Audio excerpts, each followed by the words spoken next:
Hello hello everyone, welcome to my kitchen.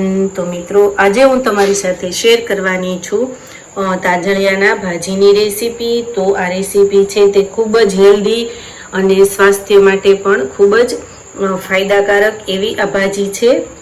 રોટલા સાથે ખાવાની તો ખૂબ જ મજા આવે તેવી આ ભાજી છે.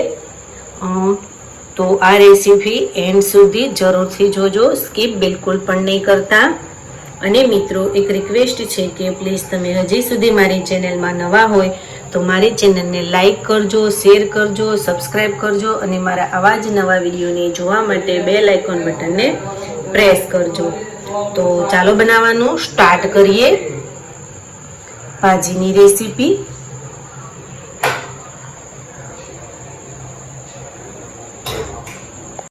તો તમે જોઈ શકો છો કે મેં અહીંયા તાંજળિયાની ભાજી લીધી છે, એકદમ કૂણી અને માખણ જેવી. તો જે એના જે આ ઉપરના જે પાન છે તે આપણે બધા આ રીતના કટિંગ કરી અને એક બાઉલમાં લઈ લેવાના છે.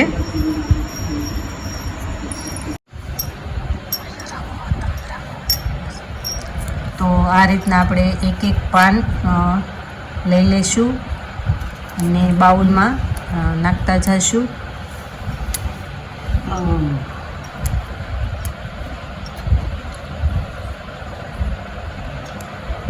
તમે કેમ પાવી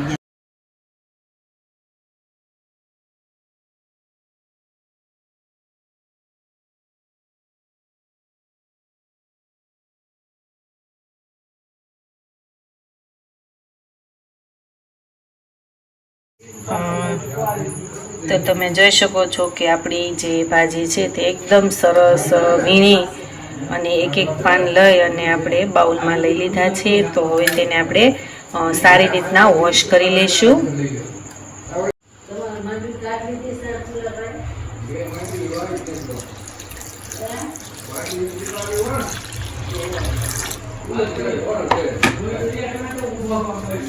તો આ રીતના સરસ મજાનું પાણી અંદર નાખી અને વોશ કરી લઈશું, જેથી કરીને અંદર કાંઈ પણ જે કાકરી હોય તે નીકળી જાય. 2 થી 3 પાણીએ આપણે વોશ કરીશું.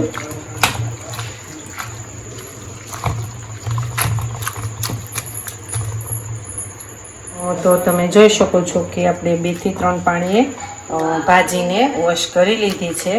તો હવે આપણે આ રીતના પાણી નિતારી અને આ બાઉલમાં બધી જ ભાજી જે છે તે લઈ લઈશું.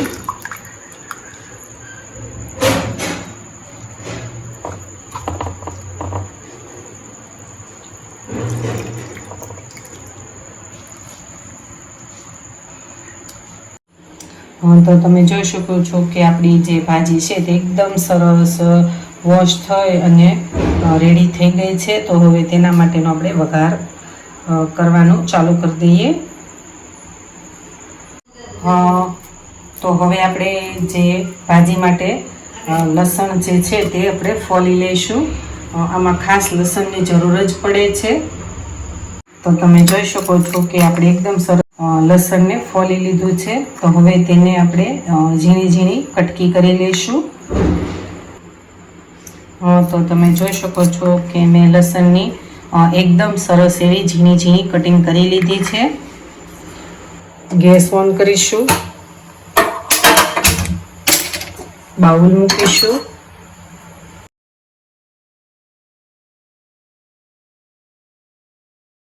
ચાર થી 5 ટેબલ સ્પૂન જેટલું તેલ એડ કરીશું.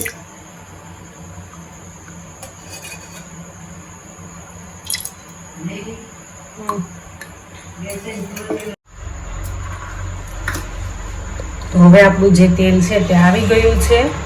તો આપણે જે લસણ છે તે એડ કરી દઈશું.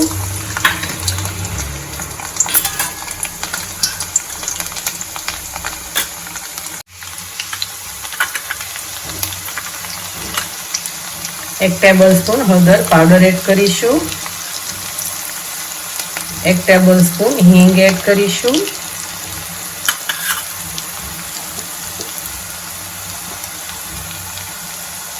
ભાજી એડ કરીશું.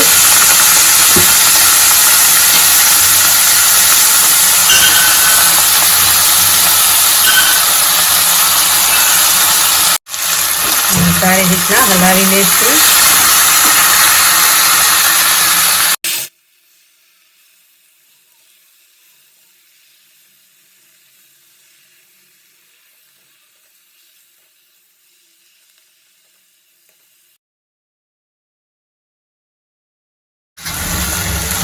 તો તમે જોઈ શકો છો કે આપણે ભાજીને એકદમ સરસ રીતના એકરસ કરી લીધી છે.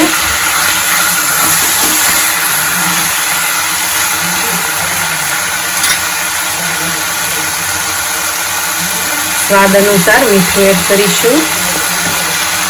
મિક્સ કરી લેશું. તો હવે તેને આપણે 7 થી 8 મિનિટ સુધી રહેવા દઈશું અને ઉપર ડીશ ઢાંકી દઈશું, જેથી કરીને આપણી ભાજી છે તે એકદમ સરસ અંદરથી સ્મૂથ થઈ જાય. તો હવે આપણી 7 થી 8 મિનિટ થઈ ગઈ છે. તો ડીશ લઈ અને આ રીતના ભાજીને હલાવી લઈશું.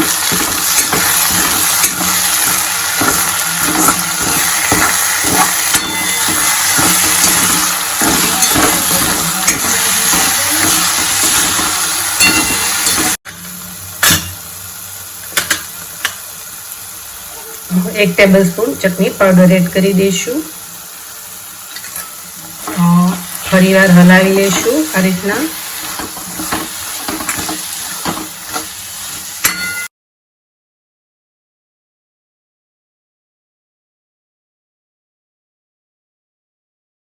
હવે 5 મિનિટ સુધી રહેવા દેશું અને આ રીતના ડીશ ઢાંકી દેશું. તો હવે આપણી 5 મિનિટ થઈ ગઈ છે. તો ડીશ લઈ લેશું. તો તમે જોઈ શકો છો કે આપણી એકદમ સરસ ભાજી બનીને રેડી થઈ ગઈ છે. તો ગેસ ઓફ કરી અને આપણે એક બાઉલમાં લઈ લઈશું.